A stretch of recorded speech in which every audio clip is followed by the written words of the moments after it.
welcome back, students. It's yet another lesson, beautiful and bright, that God has given us. We're having another lesson today, history and government, and this is 8th lesson. This is Form 3 history. And we have been talking about this topic known as social economic development during the colonial period in Kenya. Marrying our idea from the previous topic, we have been talking about colonial administration, and we talked about the methods used by the colonialists to colonize African colonies.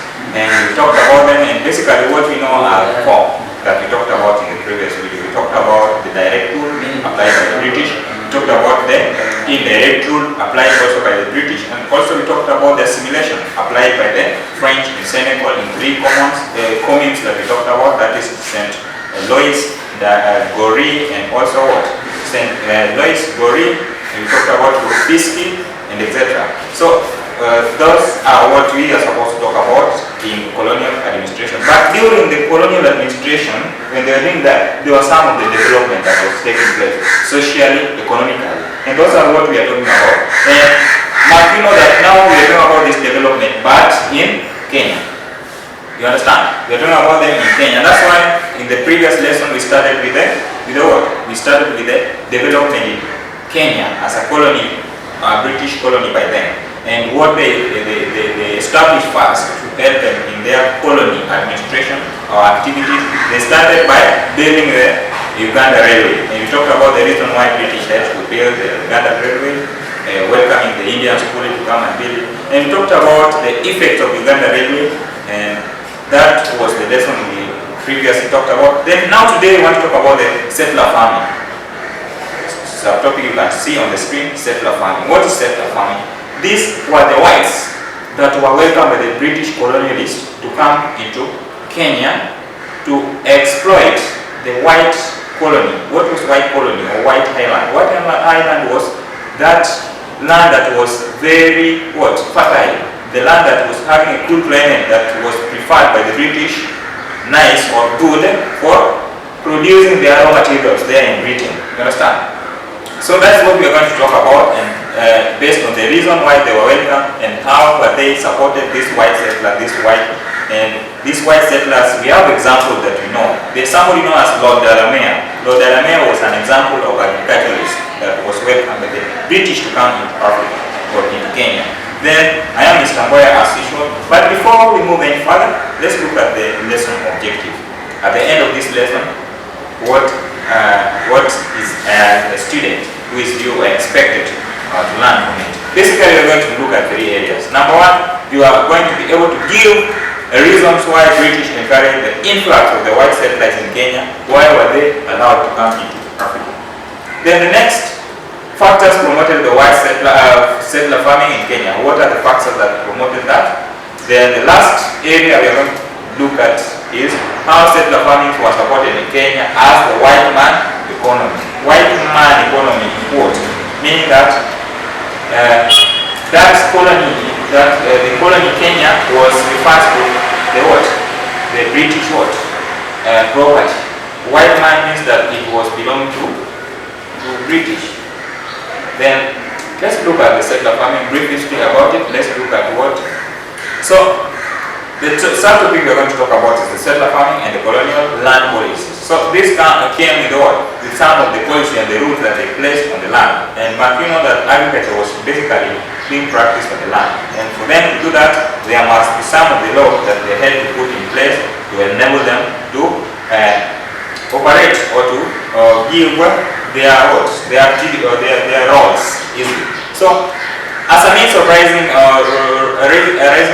revenue to meet the cost of administration, the Kenya colony and maintain the Uganda Railway. So Uganda Railway, one of the reasons, and we talked about that, the means of these people having enough funds to maintain their administrative activities. One way was to build the Uganda Railway. Then later they realized that Uganda Railway was not enough to provide the revenue to the British government in Kenya. Now they also say that we are supposed to make Kenya a white man economy by what? Inviting the influx of white settlers. They were to invite those people that were good in agriculture to come and exploit and come and use the Kenyan land, the suitable land that is good for agriculture. And how did they do that? We are going to look at, first we are going to look at the ways through which the whites, or which are the British colonialists, mark this into consideration that there were difference between white settlers and the white colonialists, or the colonialists. Colonialists are the people who are basically concerned with the administration and government, you understand, political wise. But now they realize that they cannot get revenue to operate or to do their administrative activities well. So they had to build railway, whereby we find that now Indian school is also coming to Kenya. Then after that, they realized that land was sweet here. If you look at the western part of Kenya, you find that some of the land there were good for growing cash crop, and also good for growing food crop. So they had to also encourage agriculture in the Kenyan land as the white island. Understand?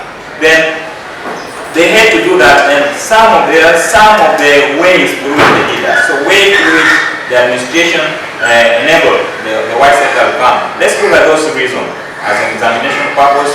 This is what will be asked: the reasons of how the British encouraged the white settlers to come into White Island, and White Island was Kenya colony, or Kenya as a colony of the British.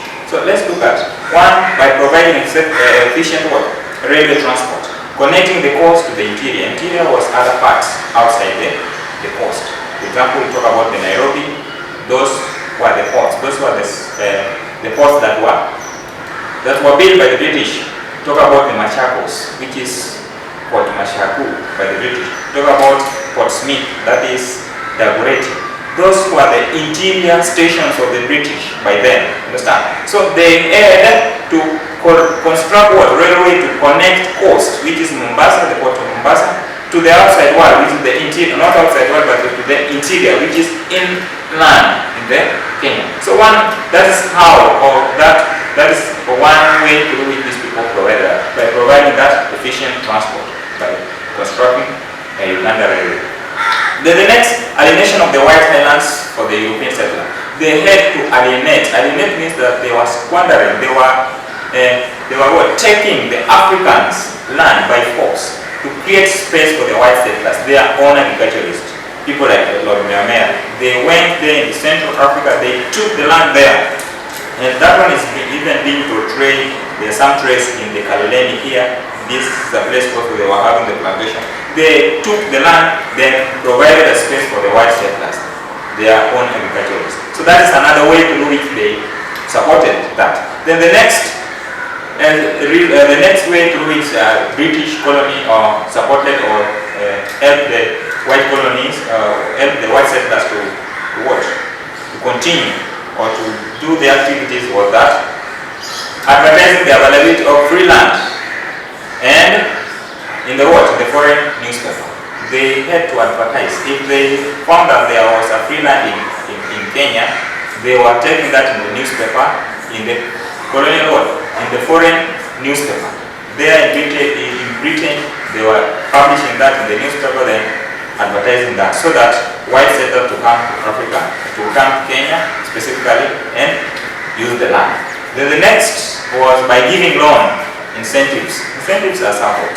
Incentives are money that these people are given to put into their farming implements or farming tools.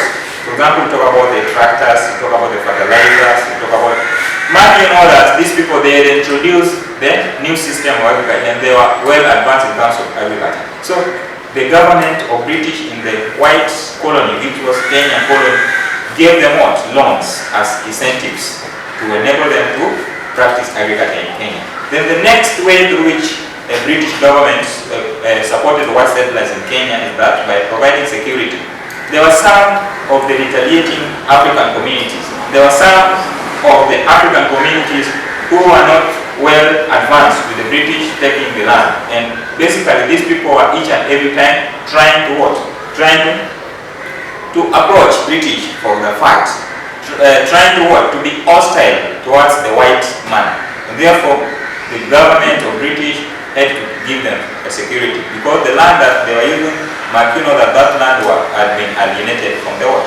It has been alienated from the what? From the Africans as the local or indigenous people.